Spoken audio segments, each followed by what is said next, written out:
കിട്ടണേ.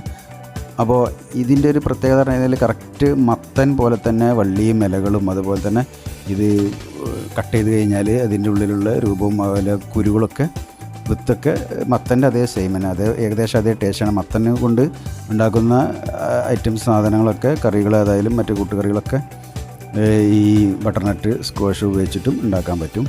അതുപോലെ തന്നെ ഈസി ആയിട്ട് അത് വളർത്തിയെടുക്കുക. അക്വപോണിക്സ് രീതിയിലല്ലെങ്കിലും മണ്ണിലാണെന്നുണ്ടെങ്കിലും അധികം വളപ്രയോഗങ്ങളും ശ്രദ്ധ ഒന്നും ഇല്ലാതെയും നമുക്ക് സിമ്പിളായിട്ട് വളർത്തിയെടുക്കാവുന്ന ഒരു പച്ചക്കറിയാണ് ബട്ടർനട്ട് സ്ക്വാഷ്. അപ്പോൾ എല്ലാവരും തീർച്ചയായിട്ടും ഷെയർ ചെയ്യുക. അക്വപോണിക്സ് യൂണിറ്റ് ഉണ്ടെങ്കിലും ഇല്ലെങ്കിലും ഈസി ആയിട്ട് ചെയ്യാൻ പറ്റിയതായതുകൊണ്ട് നമുക്ക് അതിൻ്റെ വിത്ത് വേണമെന്നുണ്ടെങ്കിൽ ഓൺലൈനിൽ, അതല്ലാന്നുണ്ടെങ്കിൽ ഒരു ബട്ടർനട്ട് സ്ക്വാഷ് എവിടെയെങ്കിലുമൊക്കെ വാങ്ങാൻ കിട്ടുകയാണെങ്കിൽ അതിൻ്റെ വിത്ത് ഉപയോഗിച്ചാലും മുളപ്പിച്ചെടുക്കാൻ പറ്റും.